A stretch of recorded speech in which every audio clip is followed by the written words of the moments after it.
Chess candidates தொடரில் பங்கேற்க இந்தியாவின் குகேஷ் தகுதி பெற்றுள்ளார். உலகின் தலைச்சிறந்த 8 கிராண்ட் மாஸ்டர்கள் பங்கேற்கும் செஸ் கேண்டிடேட்ஸ் தொடர் அடுத்த ஆண்டு ஏப்ரல் மாதம் 2ஆம் தேதி முதல் 25ஆம் தேதி வரை கனடாவின் டொரண்டோவில் நடைபெறவுள்ளது. இந்த தொடரில் பங்கேற்க தமிழகத்தைச் சேர்ந்த பிரக்யானந்தா, விதிஷ் சந்தோஷ் குஜராத்தி ஆகியோர் ஏற்கனவே தகுதி பெற்றனர். இந்நிலையில் 3வது வீரராக குகேஷும் தகுதி பெற்றுள்ளார். இதன் மூலம் செஸ் கேண்டிடேட்ஸ் தொடரில் ஆடவர் பிரிவில் முதன்முறையாக இந்தியாவைச் சேர்ந்த 3 வீரர்கள் பங்கேற்க உள்ளனர்.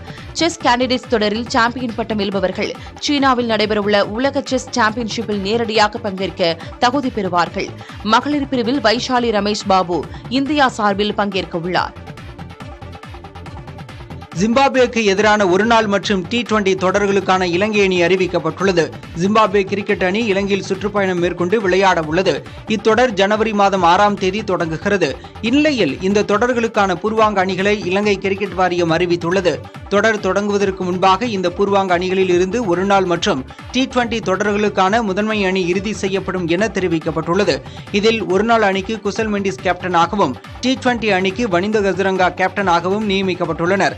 மேலும் ஒருநாள் மற்றும் T20 அணிகளுக்கு சரித் அசலங்கா துணை கேப்டனாக நியமிக்கப்பட்டுள்ளார்.